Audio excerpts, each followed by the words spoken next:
Oke, baik. Terima kasih. Selamat sore, selamat malam semua. Senang bisa ketemu dengan Bapak dan Ibu, para romo, para suster pada kesempatan ini dalam rangka hari ulang tahun ke-16 Komunitas Meditasi Kristianis Surabaya. 16 tahun yang lalu.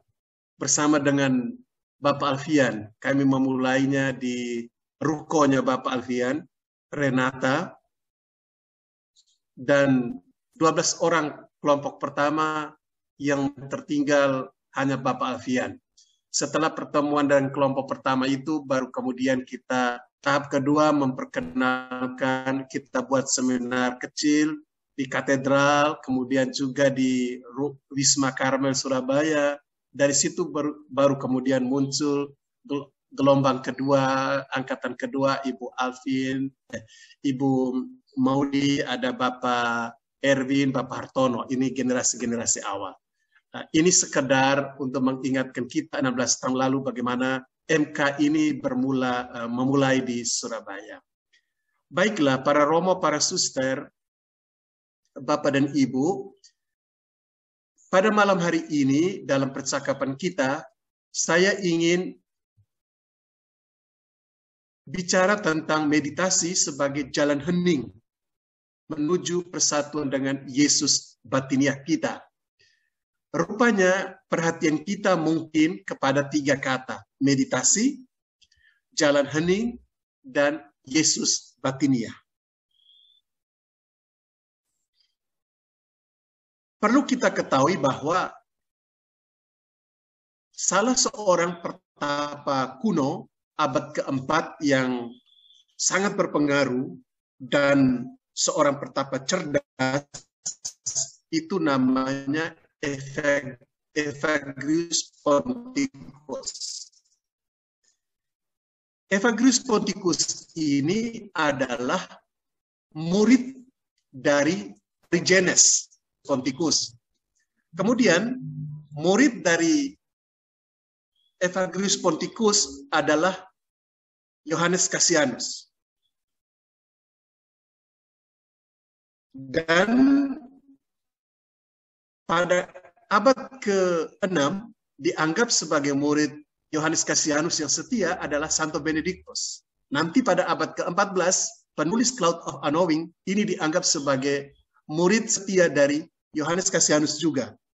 Dan John Main, dia mengajarkan kembali tradisi kuno kepada kita dalam apa yang disebut meditasi Kristiani, juga dianggap sebagai murid dari tradisi kuno ini.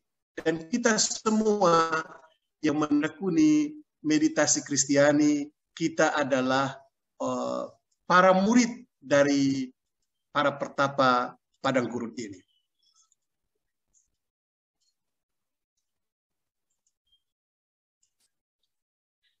Evagrius Ponticus ini seorang pertapa padang gurun abad keempat. Dia melukiskan doa sebagai sebuah proses divinisasi. Apa itu doa? Doa adalah sebuah proses divinisasi, sebuah proses menjadi serupa dengan Allah. Jadi bagi Evagrius Ponticus, seorang yang berdoa adalah seorang yang sedang membuat dirinya serupa, mirip dengan Tuhan.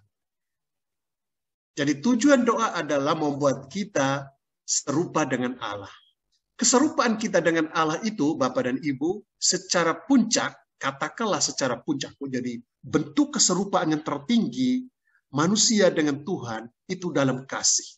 Jadi berdoa adalah proses divinisasi yang membuat kita menjadi serupa dengan Tuhan. Dan keserupaan dengan Tuhan itu yang paling tinggi itu terlihat dalam kasih. Dan karena kita serupa dengan Dia dalam kasih, maka kita dapat bersatu dengan Dia dalam kehendaknya. Karena hanya orang yang mengasihi yang dapat menghendaki apa yang dikasih, apa yang dikehendaki oleh yang dikasihi. Jadi Bapak dan Ibu, kalau orang berdoa, orang mau menjadi serupa dengan Tuhan. Dan keserupaan dengan Tuhan itu yang paling tinggi adalah keserupaan dalam kasih. Kalau orang sudah mengasihi Tuhan, maka konsekuensinya orang dapat sekehendak dengan Tuhan. Tidak mungkin orang dapat sekehendak dengan seseorang kalau orang itu belum mengasihi orang itu. Kalau kita sudah mengasihi Tuhan, bersatu dengan Tuhan dalam kasih, maka gampang bagi kita untuk kemudian bersatu kehendak, sekehendak dengan Tuhan. Saya kutip kata-kata bagus dari Santo Yohanes dari Salib berkenaan dengan hal ini, bahwa akibat dari persatuan kasih dengan Dia, orang bisa sekehendak dengan Tuhan. Apa yang kau kehendaki, itulah yang aku kehendaki. Apa yang tidak kau kehendaki, itu juga tidak aku kehendaki. Itu kata-kata Yohanes dari Salib dalam Nyala Cinta yang Hidup. Dengan demikian, kita lalu memahami bahwa doa itu pada akhirnya sebuah jalan kepada persatuan dengan Allah dalam kasih. Jadi doa adalah sebuah perjalanan menuju persatuan dengan Allah dalam kasih. Tapi begini Bapak dan Ibu, kita perlu sadar bahwa doa dalam kehidupan para pertapa padang gurun, termasuk Evagrius Ponticus, adalah doa yang melampaui kata-kata. Bagi mereka, doa itu berarti sesuatu yang melampaui kata-kata. Evagrius menyebutnya doa murni. Apa itu doa murni? Doa murni adalah doa yang di mana orang tidak menggunakan kata-kata, imajinasi, bayangan, khayalan. Orang masuk dalam keheningan. Itu doa murni. Jadi doa tanpa kata-kata, doa tanpa imajinasi, doa tanpa membayang-bayangkan. Jadi bagi orang dulu yang disebut doa itu sebagai jalan untuk definisasi serupa dengan Tuhan, itu adalah doa murni, doa tanpa kata-kata. Pandangan yang demikian ini sebetulnya merupakan bagian dari apa yang disebut dengan spiritualitas apopatik. Nah, jadi kita tahu bahwa dalam tradisi spiritualitas, dalam tradisi rohani kita, ada dua aliran besar. Yang satu disebut apopatik, yang satu disebut katapatik. Apopatik ini adalah suatu ajaran yang mengatakan kepada kita bahwa Allah itu maha gede, terlalu besar, Allah sungguh besar, tak terjangkau, tak terpikirkan, tak terbayangkan. Berhadapan dengan Allah yang begitu besar, tak terjangkau, tak terpikirkan tentang Dia. Berhadapan dengan Dia yang maha tinggi, maha besar, maha gede itu, satu-satunya sikap yang tepat adalah diam, membisu, hening di hadapannya. Jadi, hening, diam adalah sikap yang tepat menghadapi Tuhan yang kebesarannya tak bisa dilukiskan, tak bisa dijangkau, tak tersentuh gitu. Maka diam. Nah, tradisi apopatik ini dalam mengajarkan doa, dia mengajarkan doa murni, doa tanpa kata-kata, tanpa imajinasi. Beda dengan spiritualitas aliran katapatik, berhadapan dengan Allah yang maha besar itu, jadi mereka mau membayangkan Allah itu secara manusiawi. Maka kalau Allah itu gede, maka disebutlah Allah maha gede, Allah maha besar. Kalau Allah itu begitu suci, maka kita menyebutnya untuk melukiskan sucinya Allah yang tak bisa dilukiskan itu dengan Allah maha suci. Jadi kata maha itu adalah bagian cara istilahnya antropomorfisme. Jadi membandingkan Allah seperti manusia. Hanya ditambahkan kata maha. Jadi mereka mau melukiskan Allah itu. Apopatik sebaliknya, Allah terlalu tinggi, maka tanggapan terhadap Dia adalah keheningan. Oleh karena itu, pantas kalau orang mau mendekati diri pada Dia, orang harus hening. Itu satu-satunya jalan yang paling mungkin. Dalam tradisi apopatik ini, doa hening dilihat sebagai jalan yang tepat menuju proses divinisasi, proses serupa dengan Allah. Para saudara, kalau kita membayangkan atau melihat keserupaan dengan Allah itu merupakan kata lain dari persatuan dengan Allah, persatuan dalam kasih itu, maka doa hening, doa murni, doa yang melampaui kata-kata adalah jalan kepada persatuan dengan Allah. Dan Allah dalam konteks pertapa padang gurun, pertama-tama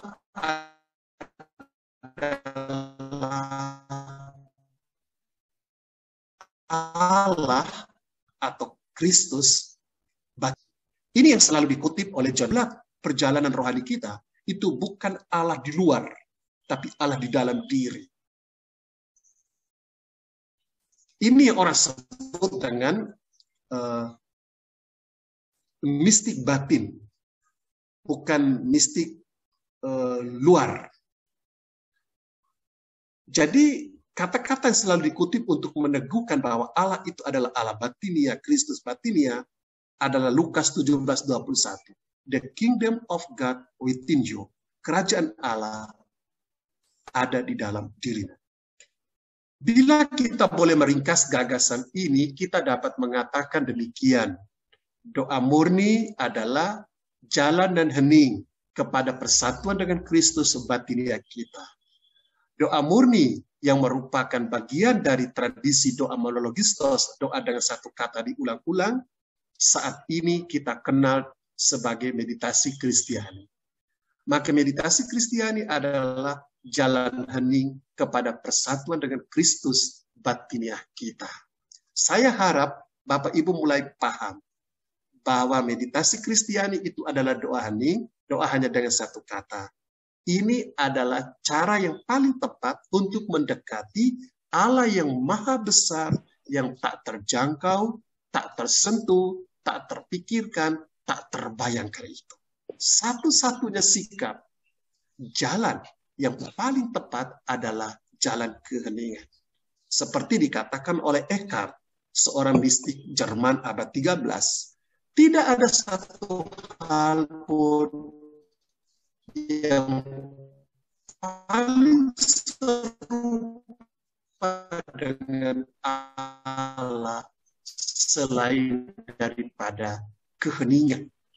Sekarang kepada kita, bahwa bagi John Main, meditasi itu adalah sebuah jalan hening untuk menuju Kristus batinia. Jadi kalau orang dulu itu, kalau omong tentang Allah, tentang Kristus, yang mereka bayangkan pertama-tama dan terutama adalah Kristus batin. Bukan Kristus yang ada di alam semesta, tidak. Nomor satu itu Kristus di batin. Kristus di batin. Kalau kita kenal Kristus di batin, maka kita bisa kenal Kristus di luar diri kita, di luar batin, dalam diri orang miskin, dalam alam semesta, dalam peristiwa-peristiwa hidup. Tapi yang pertama adalah Kristus di dalam batin. Saya kutip kata-kata John Main dalam pengantar bukunya yang terkenal, Word into Silence. Dia ngomong begini, rahasia doa yang paling mendasar adalah Kristus ada di dalam kamu. Kolose 1:27. Jadi, Yesus sudah ada di dalam diri kita. Kita hanya perlu menyadari realitas tersebut dengan masuk lebih dalam ke dalam diri kita untuk bersatu dengan Yesus. Dan itulah yang kita lakukan dalam meditasi Kristiani. Masuk lebih dalam ke dalam diri kita untuk berjumpa dengan Yesus batinia kita. John Main, pengantar buku Word into Silence, jalan menuju keheningan yang sudah diterbitkan oleh Dioma.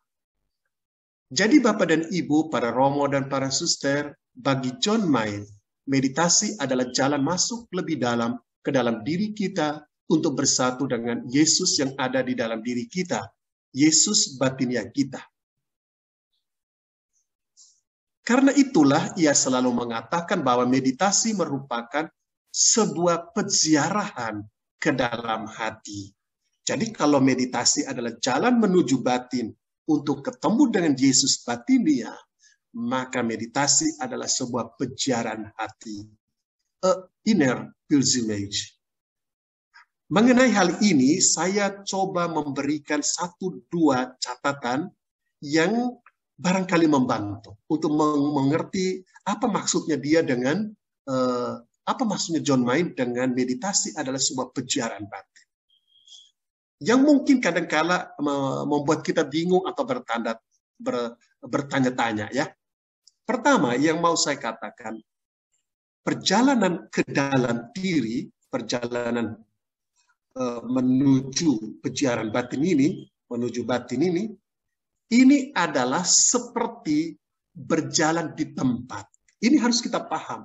Meditasi Kristiani itu bukan sebuah perjalanan yang bisa langsung kita tangkap, kita sudah berapa langkah ke depan. Tidak. Ini seakan merupakan sebuah gerak melangkah di tempat. Maka dia disebut sebuah spiral. Perjalanan ini merupakan sebuah spiral. Simbol spiral adalah simbol tradisional untuk menggambarkan bahwa perjalanan batin merupakan perjalanan melalui pengulangan. Jadi perjalanan batin adalah perjalanan melalui pengulangan. Sebagaimana gerak spiral, peziarahan batinia ini memberikan kesan sama, monoton, tidak bergerak. Ini kita alami dalam meditasi. Mau tidak mau, ini merupakan sebuah spiral. Sepertinya kok enggak gerak-gerak. Jadi kesannya sama, monoton, tidak bergerak. Kita seakan melangkah di tempat, tidak bergerak kemana-mana. Dan memang tidak terlihat bergerak kemana-mana. Namun masuk ke dalam dan semakin ke dalam menyentuh kedalaman. Jadi kesannya memang tidak kemana-mana, tapi perhatikan. Dia masuk ke dalam, membawa kita untuk masuk ke dalam, semakin ke dalam, menyentuh kedalaman. Kita seakan terkejut ketika sadar ada air yang menyembur keluar dari sumber di dalam batin kita. Tanda bahwa peziarahan kita telah menyentuh pusat kedalaman kita. Jadi ketoe sama saja, kelihatannya sama saja, tapi suddenly, tiba-tiba, loh air itu kita dapat. Air di dalam pusat. Berarti walaupun kelihatannya sama, tapi sebetulnya ini adalah sebuah gerak yang memutar, mengulang, tetapi menukik ke dalam, menyentuh pusat diri kita, dan kita ketemu dengan Kristus batinia kita. Maka kalau Yesus berkata, aku air hidup, orang akan berkata, air hidup jangan ditemukan di mana-mana. Air hidup yang ada Yesus itu harus ditemukan. Mengucapkan mantra terus-menerus, kiranya harus kita lihat dalam konteks demikian. Jadi kalau Bapak dan Ibu kita ingin memahami kenapa perintahnya itu mengucapkan mantra terus-menerus, kita harus mengerti perintah mengucapkan mantra terus-menerus dalam konteks demikian. Monoton, sama, tidak bergerak kemana-mana, namun menyusup masuk ke dalam secara misterius dalam keheningan. Perhatikan Bapak dan Ibu, saya beri blok tebal secara misterius dalam keheningan. Artinya orang bisa diduga ini secara misterius, itu berarti nggak tahu apa-apa kita. Bahwa meditasi itu membuat mereka terkejut-kejut karena prosesnya itu sangat misterius. Tiba-tiba kita dikejutkan oleh kenyataan bahwa ada sesuatu yang berubah, ada transformasi. Hidup kita ditaburi oleh buah-buah rohani. Di sini kita melihat betapa bedanya meditasi Kristiani dengan gambaran tradisional perjalanan rohani kita. Kalau Bapak dan Ibu ikut seminar-seminar sebelumnya, ya tentang perjalanan rohani, itu beda sekali. Tidak ada perubahan metode doa. Tetap mengucapkan mantra. Jadi sederhananya begini. Dalam gambaran tradisional tentang perjalanan rohani, setiap tahap hidup rohani kita itu diwarnai dengan pola doa yang berubah. Jadi kalau katakan, kalau kita SD, ya doanya vokal. Kalau kita SMP, SMA, ya doanya diskusi, pakai otak. Tapi kalau sudah perguruan tinggi, ya kita harus doa hening, mengucap kata ulang-ulang. Jadi kalau kita SD, ya kita omong. Kalau kita SMP, SMA, ya kita bayang-bayang. Kalau kita perguruan tinggi, ya kita diam, menang. Nah, itu meditasi. Tapi meditasi Kristiani dalam John Main ini, tradisi ini, karena spiral, maka dia tidak berubah dari awal sampai akhir, baik SD maupun SMP, SMA maupun sudah perguruan tinggi, doanya sama, ucapkan mantra Anda. Jadi tidak ada perubahan metode doa, tetap mengucapkan mantra. Sementara dalam gambaran tradisional, setiap langkah pergerakan rohani dicirikan oleh doa tertentu. Maka orang akan bertanya, mereka yang mengikuti gerakan tradisional, mereka akan bertanya, apa mungkin kita berjalan maju menuju pertemuan dengan Tuhan, tapi kok cara kita kok sami mawon, sama saja. Nah, itu maka harus dimengerti dalam konteks seperti ini. Sebaliknya di dalam meditasi Kristiani, apapun tingkat perkembangannya dicapai, doanya tetap sama, mengucapkan mantra. Bila kita memahami bahwa dalam meditasi Kristiani kita hanya mengucapkan secara terus-menerus sebuah mantra dengan penuh perhatian, full attention, maka kita akan paham juga bila meditasi Kristiani hanya dapat dibandingkan dengan doa rekoleksi aktif dari Teresa Avila, memusatkan seluruh indera dan mengarahkannya kepada kehadiran Tuhan. Jadi full attention. Tentang ini saya hanya sebut, tidak untuk diterangkan. Supaya tahu saja bahwa nanti meditasi Kristiani nggak bisa disandingkan dengan Yohanes Salib. Tapi dengan Teresa Avila bisa berkenaan dengan apa yang disebut dengan doa rekoleksi aktif, di mana seluruh perhatian kita diarahkan kepada Tuhan. Dalam meditasi Kristiani, kita memusatkan seluruh indera kita dan terarah kepada Tuhan yang hadir dalam mantra, yang adalah sebuah sakramentalia menurut John May. Dan tanpa melewati doa kontemplasi tersura, doa tenang, dan sebagainya, macam-macam doa yang diterangkan Yohanes Salib, kita langsung menuju doa persatuan. Jadi enak loh Bapak dan Ibu, nggak ribet-ribet. Pokoknya ucapkan mantra, mantra kita, tiba-tiba kita tuh sampai kepada tujuannya, persatuan dengan Tuhan. Dan kita tahu bahwa kita sudah sampai ke sana karena kita mengalami buah-buah rohani di dalam kehidupan kita. Jadi, buah-buah persatuan kita dengan Tuhan, meditasi Kristiani. Sebuah kesederhanaan yang membuat sulit bagi orang untuk percaya. Maka tidak banyak Romo yang bisa percaya ini. Kecuali Romo Husi dan Romo Dwi Joko dan saya tentunya yang percaya. Banyak tidak percaya karena memang terlalu sederhana. Menghadapi meditasi Kristiani dengan monotonismenya, baiklah kita mendengarkan kata-kata John Main berikut. Saya kutip dari Word in the Silence lagi. Kita tidak perlu membuang waktu dan tenaga untuk mencemaskan tahap mana yang sudah kita capai. Apa yang harus kita lakukan adalah mulai bermeditasi, membuka hati kita. Yang kita perlukan adalah mulai mengucapkan mantra kita dengan penuh cinta dan iman. Tahap-tahap kemajuan kita dalam meditasi akan datang pada waktunya, waktu yang dikehendaki Allah sendiri.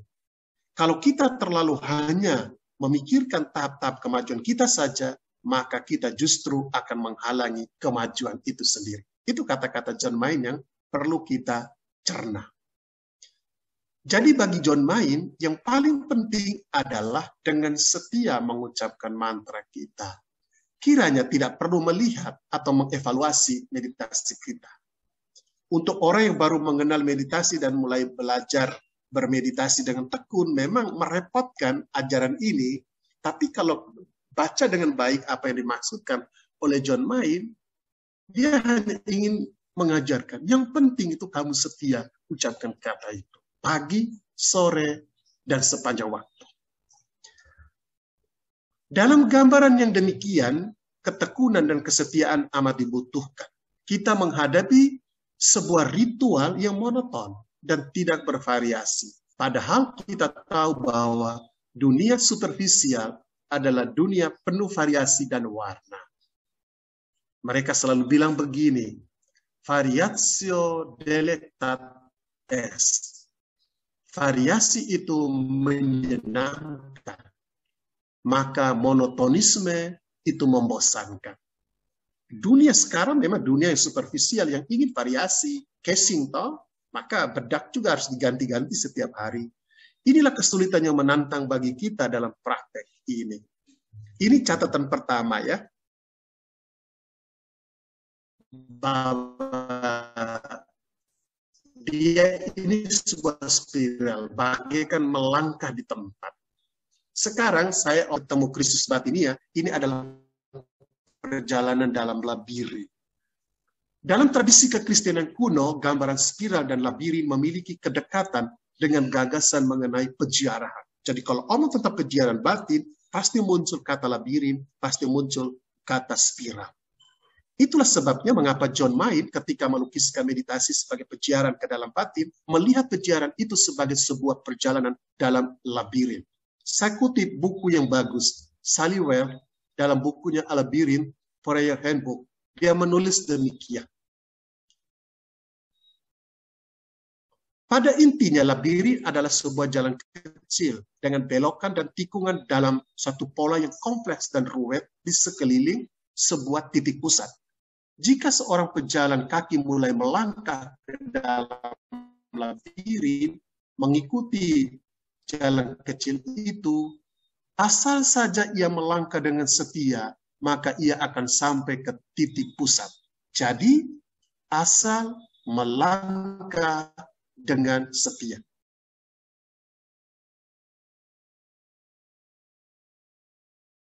Dan melangkah dalam labirin hanya mengandaikan dua hal.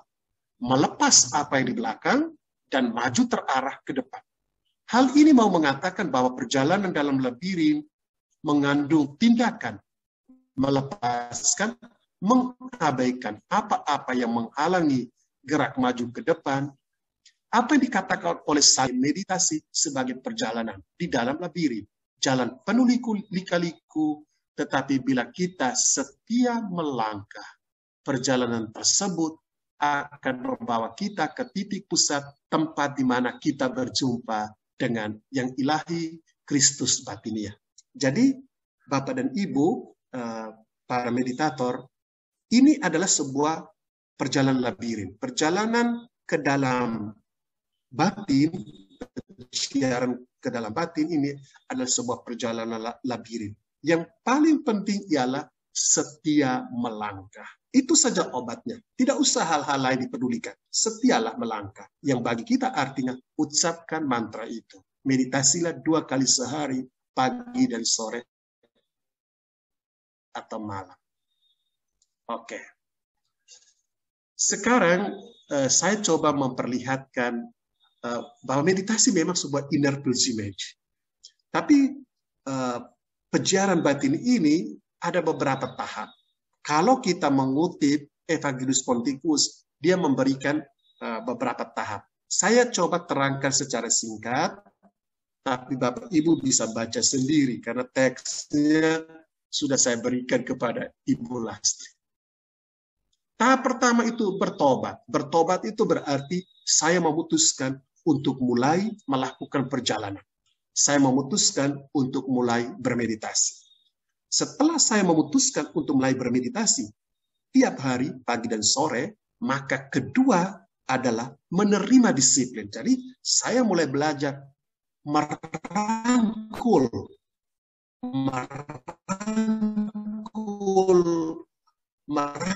praktek ini secara tekun. Jadi, menerima disiplin. Pagi dan sore.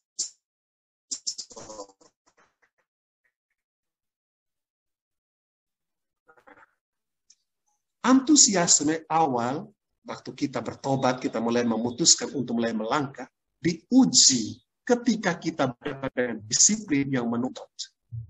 Berhadapan dengan hal ini, komitmen memang dibutuhkan.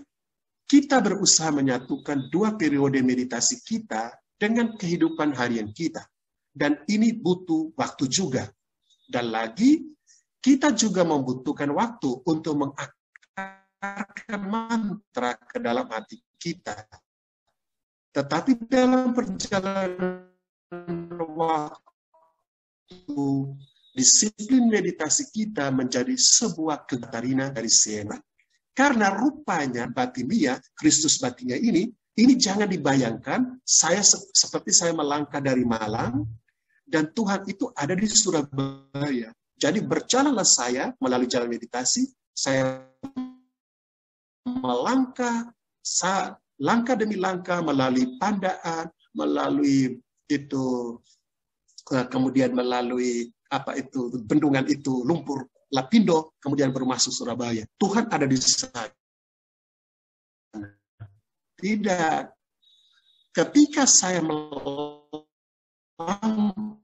meninggalkan kota Malang, saya berada dalam perjalanan menuju arti Bapak Ibu. Walaupun meditasi, it's okay, nggak usah disesali, nggak usah dievaluasi, kata John Mayer. Meditasi saja. Tapi ketika kita mulai bermeditasi, tanpa sempurna, tanpa ada kesempurnaan, di tengah perjalanan meditasi itu, Allah ada, kita bisa mengalami Allah disiplin. Ini, saya kira ini berita gembiranya. Maka rangkulah disiplin, melangkahlah. Sebab all the way to God is God. Itu adalah sukacita dan kegembiraan kita pada awal perjalanan. Pada saat awali kita mempraktikkan meditasi, tanpa menuntut hasil atau tanpa mengharapkan apapun. Kita tidak peduli dengan gangguan-gangguan dan rasa nikmat keheningan itu. Kita tetap berjalan, kita melangkah. Tak berikut dalam perjalanan itu, kita akan diserang oleh setan akedia. Setan rasa bosan, setan merasa segalanya kering, tidak menggairahkan seperti pada awal. Yang Yohanes Salib sebut sebagai malam telah jiwa. Ini pengalaman desolasi, kehilangan konsolasi. Kita merasa jenuh, bosan, membuang-buang waktu. Tapi pada dia akan muncul apatheia. Artinya tidak, patheia, pathos itu artinya gairah, nafsu. Jadi pengalaman apatheia adalah pengalaman di mana kita bebas dari gangguan-gangguan, dari pathos, dari godaan-godaan. Kita itu bagaikan sebuah lilin yang bernyala tanpa dihembus damai. Itu pengalaman apatheia. Tapi ingat, apatheia ini adalah seorang ibu. Pengalaman apatheia akan melahirkan anak kandungnya yang namanya agape. Ini tahap terakhir, maka kita ingat, sudah dikatakan tadi, bahwa proses divinisasi, proses menjadi serupa dengan Allah, dengan tahap-tahapnya yang sudah digambarkan Evagrius ini, pada puncaknya adalah keserupaan dalam kasih, agape. Persatuan kita dengan Tuhan adalah persatuan dengan sang kasih, agape. Dan kita jangan lupa bahwa agape adalah buah sulung dari buah rohani meditasi yang kita alami. Kesabaran, kemurahan hati, kelemah lembutan, penguasaan diri, itu adalah karakter-karakter dari agape itu. Satu-satunya buah yang akan kita capai, buah tunggal, itu agape sebetulnya.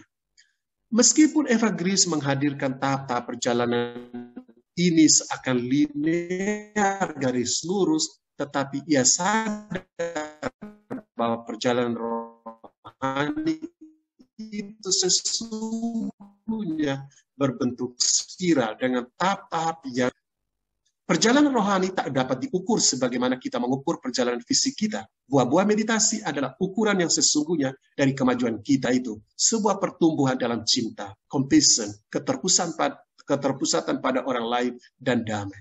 Seringkali orang lain di sekitar kita dan yang dekat dengan kita dapat merasakan perubahan tahap demi tahap yang kita alami. Dan tidaklah menjadi soal berapa lama hal itu berlangsung. Tahap-tahap pertumbuhan kita akan terjadi dalam waktunya Tuhan, bukan waktunya kita. Jadi, Bapak dan Ibu yang terkasih, pada akhir dari perjalanan kita adalah perjumpaan kita dengan Kristus Sang Agape. Kristus Sang Kasih. Tapi perjumpaan ini tidak terjadi yang ada di dalam pusat diri kita. Maka perjalanan ini merupakan sebuah peziarahan ke dalam batin. Meditasi adalah jalan hening, jalan yang paling cocok menurut tradisi para bapak padang gurun untuk menyentuh Kristus batinia. Penutup. Dengan melukiskan proses perjalanan ke dalam batin yang kita alami dalam meditasi, kiranya kita memiliki pemahaman yang baik mengenai meditasi sebagai sebuah jalan hening menuju persatuan dengan Kristus batinia kita. Hal yang paling penting bagi kita sekarang ini adalah bagaimana kita tetap bertekun dalam jalan ini. Kita merangkulnya sebagai sebuah disiplin harian kita. Bila kita sungguh menekuninya dalam kasih, benar-benar sebuah jalan hening yang mengantar kita kepada Kristus. Akhirnya, selamat hari ulang tahun ke-16 bagi komunitas meditasi Kristiani Keuskupan Surabaya. Tetaplah melangkah hingga kita tidak dapat lagi melangkah. Kita sudah sampai tujuan Kristus batinia kita. Amin. Terima kasih. Terima kasih Romo. Yang dijelaskan Romo ini kalau matematika panjang kali lebar Romo. Jadi luas banget. Saya kalau mau mengulas jadi bingung Romo. Yang jelas Romo yang saya bisa tangkap bahwa doa itu sebuah proses definisasi, yaitu proses menjadi serupa dengan Allah. Luar biasa. Doa murni itu adalah doa yang apopatik Romo ya, tanpa kata. Itu merupakan tanggapan yang paling tepat akan keterkiraan Allah. Karena Allah tidak bisa diperkirakan. Jadi bahasa itu terbatas Romo ya. Jadi bahasa seluruh dunia itu kalau dikumpulin tetap belum cukup menggambarkan betapa Allah yang luar biasa. Romo yang tetap saya pegang itu cuma 3 kata. Ucapkan mantra Anda. Itu aja Romo.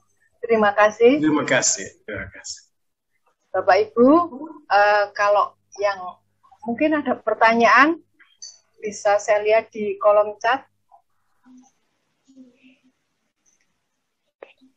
Belum ada. Romo, saya berarti boleh bertanya ya Romo?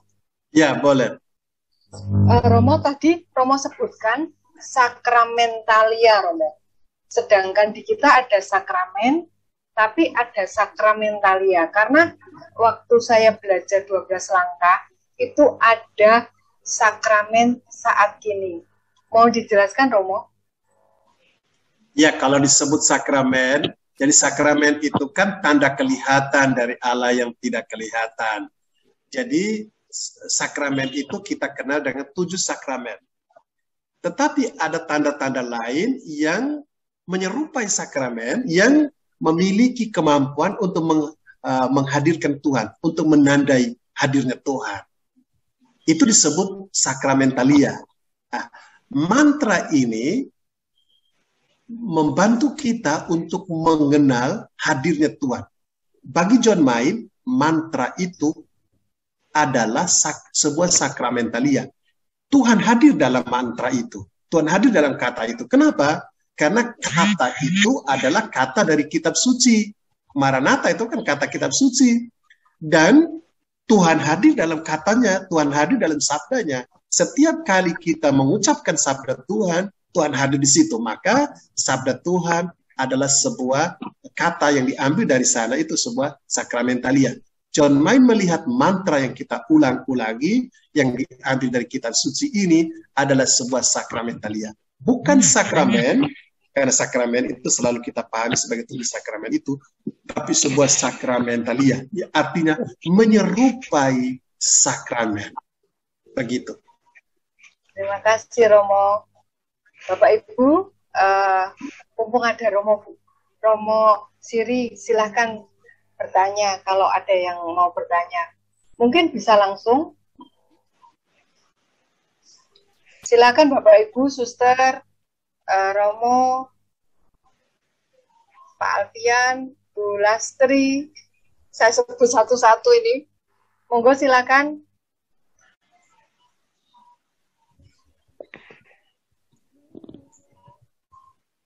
Itu Ibu Feve angkat tangan itu, Ibu Ati. Ya, silakan Bu Feve. Mic-nya dibuka, Bu. Terima kasih, Bu Ati. Terima kasih, Romo. Yang ingin saya tanya ini, Yesus batiniah, itu segala yang batiniah itu kan personal ya, Romo? Iya. Nah, ada dua hal yang mengganggu saya. Jikalau misalnya saya bermeditasi dan saya merasakan kehadiran Yesus, kebersamaan saya dan Yesus, berarti itu kan dalam batin saya merasakan Dia. Tetapi kan menurut ini buku Malam Gelap Santo Yohanes dari Salib itu, umumnya kita ini kan masih ada di tahap purgativa.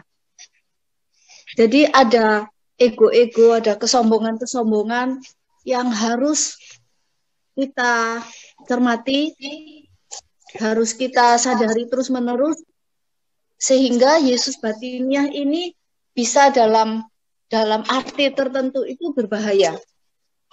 Kita menganggap Dia, Yesus, Sang Yesus yang sesungguhnya. Padahal sebetulnya itu Yesus buatan kita. Yesus karena kesombongan kita. Yang kedua, apa yang dialami oleh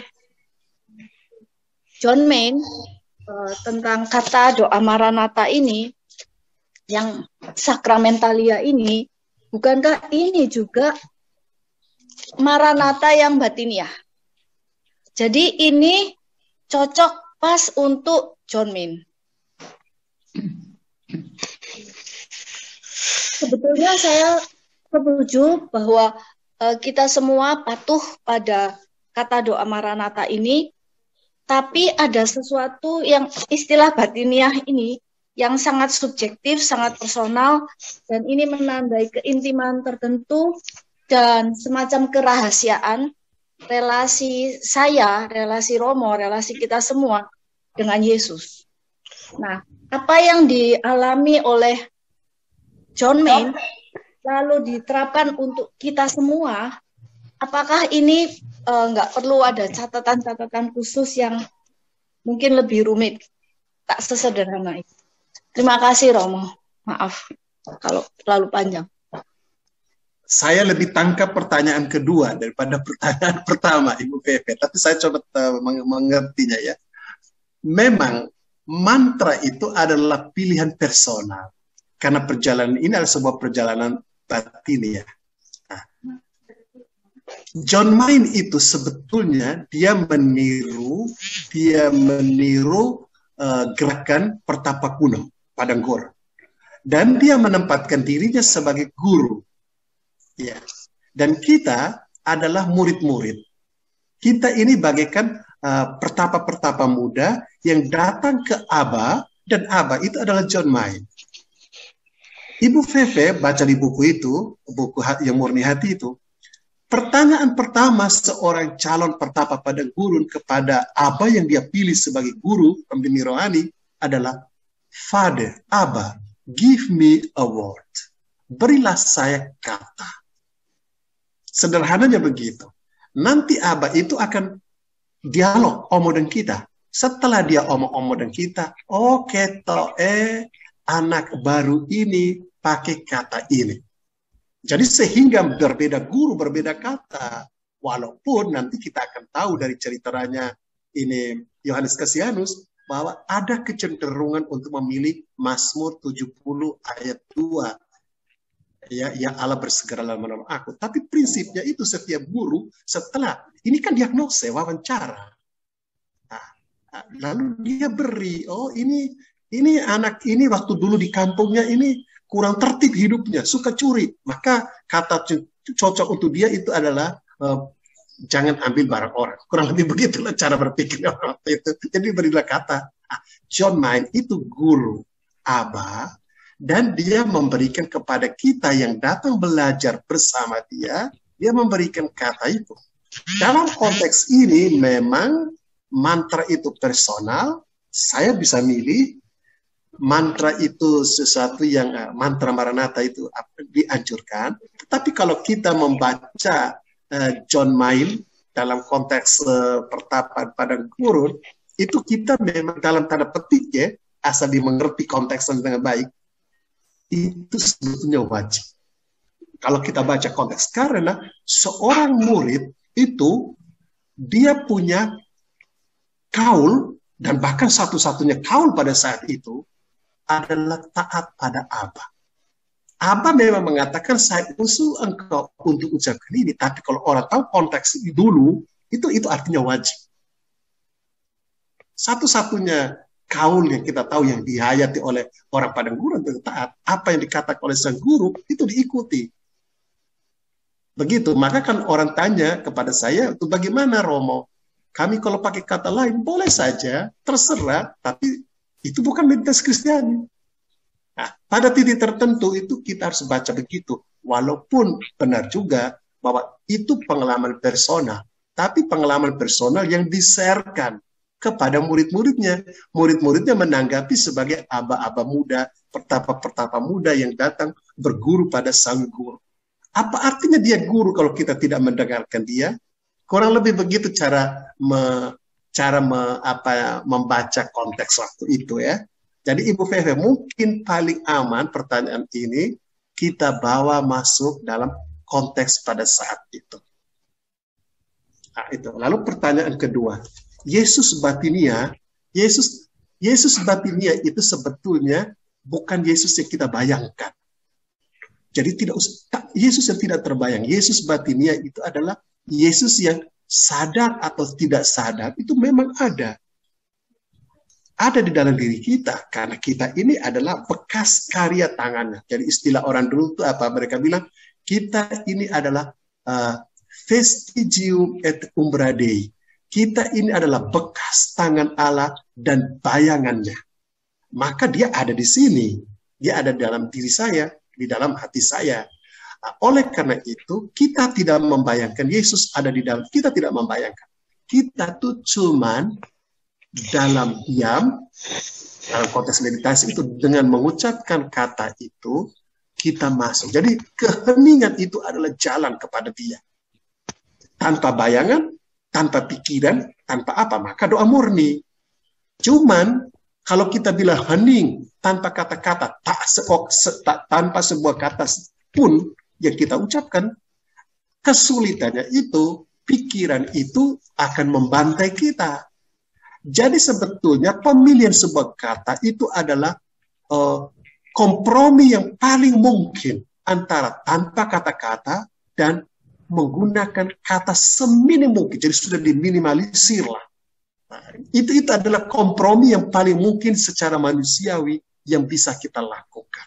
Yaitu memegang satu kata. Sebab kalau benar-benar murni tanpa kata bisa, one day ketika kita sudah terbiasa, barangkali bisa terfokus. John Main mengatakan, ucapkan kata itu sampai engkau tidak bisa lagi mengucapkan. Kalau tidak bisa lagi mengucapkan, itu berarti apa? Kita sudah sampai tujuan. Untuk apa lagi ucap? Kalau sudah sampai di puncak, mau melangkah ke apa? Mau melangkah ke langit.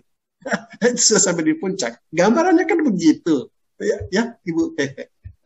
Jadi, Yesus Batinia itu memang bisa fantasi kita. Tapi kita tidak berfantasi dalam meditasi. Yang kita lakukan cuma dalam keheningan memasuki pusat batin itu. In silence. Begitu ya. Jadi kalau kita bilang begini Ibu Feve, saya ingin terangkan, karena Ibu kan psikolog. Kalau masuk ke dalam keheningan, John Main menerangkan bagus. Kita masuk dalam keheningan, itu artinya misterius. Seperti benih ini kita masukkan ke dalam tanah. Apa yang terjadi di dalam tanah itu kita tidak tahu. Tapi tiba-tiba benih itu tumbuh dalam kecaman. Sikap kita terhadap mengucapkan mantra adalah, sing penting aku mengucapkannya. Piye situasinya itu orang urus. Saya tidak urus. Yang penting saya mengucapkan. Itu sikap yang paling tepat menghadapi perintah ucapkan mantra Anda. Terima kasih. Terima kasih, Romo. Bu Bebe. Romo, ini ada pertanyaan dari Bu Susi Kurniawan, Jakarta. Ya, Ibu Romo Susi. Siri, apa artinya kata patik? Terima kasih, Romo. Jadi kata patik itu saya kok tiba-tiba lupa ya asal kata. Jelas dari kata-kata. Kata itu dan lawannya itu apo. Tapi kata pati dan apopatik itu pengertiannya begini. Tuhan Allah itu kan gede banget. Tak terpikirkan, tak terjangkau. Kita tidak bisa menjamah dia, memikirkan dia. Maka orang-orang penganut kata patik, dia bilang, Allah itu maha besar, Allah itu maha luar biasa, Allah itu maha. Jadi mereka mencoba melukiskan Allah dengan membandingkan Allah dengan manusia. Kalau manusia itu besar, Allah maha besar. Kalau manusia itu suci, Allah maha suci. Jadi itulah tradisi kata patik.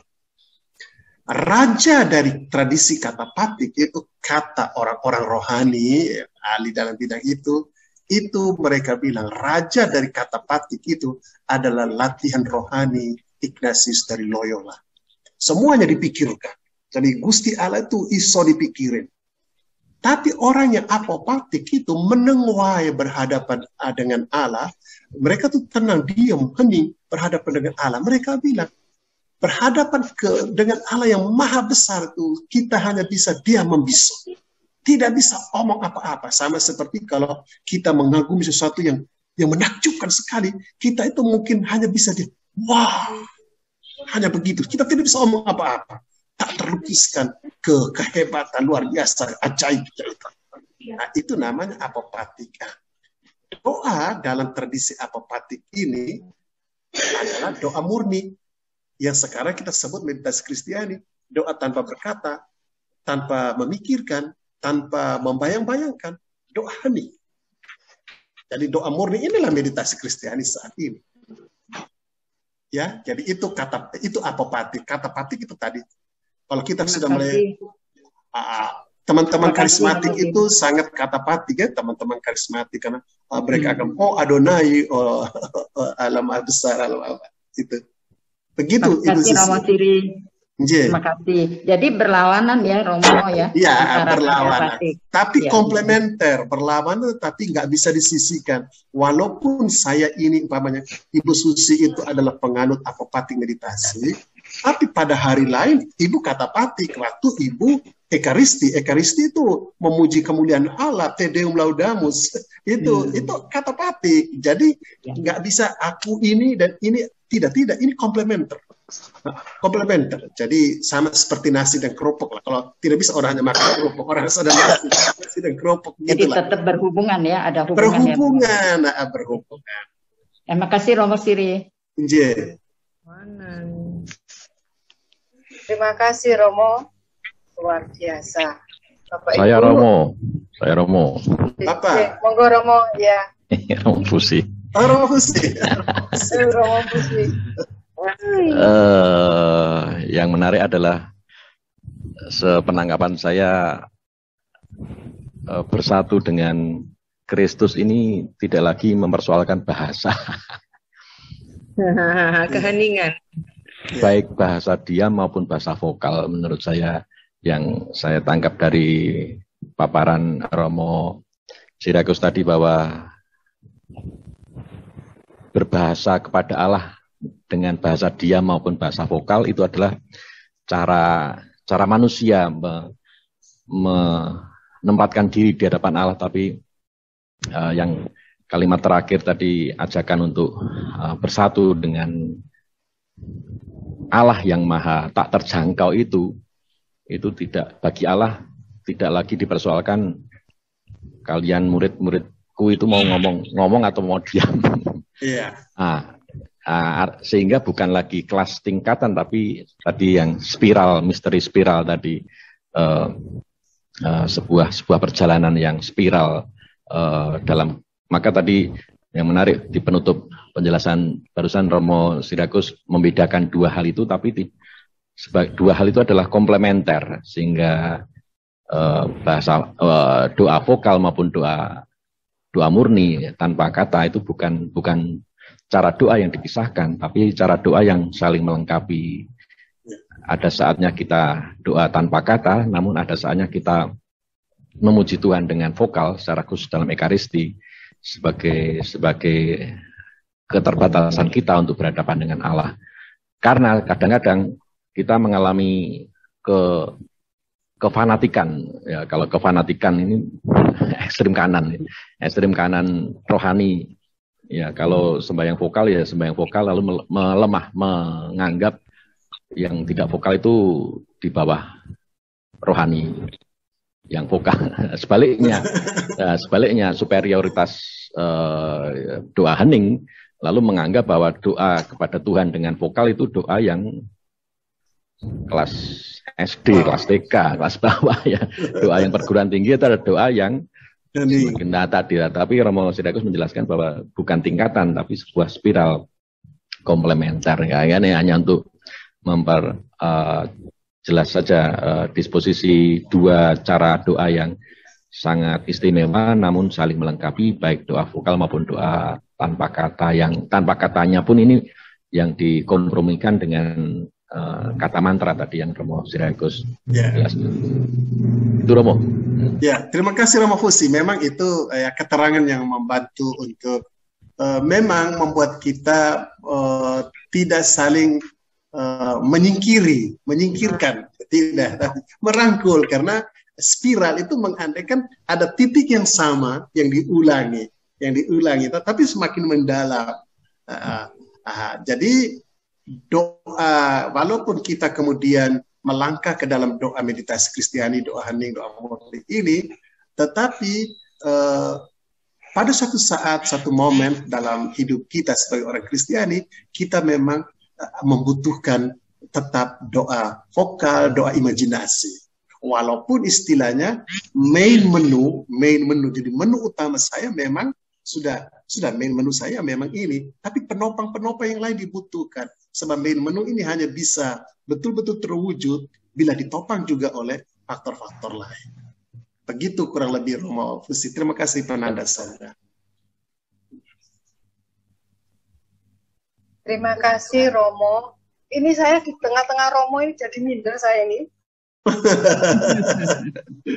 Ada Romo Yuni yang belum muncul itu. Terima kasih Romo, Suster, Bapak Ibu, luar biasa hari ini. Pertanyaannya sungguh meneguhkan kita semua.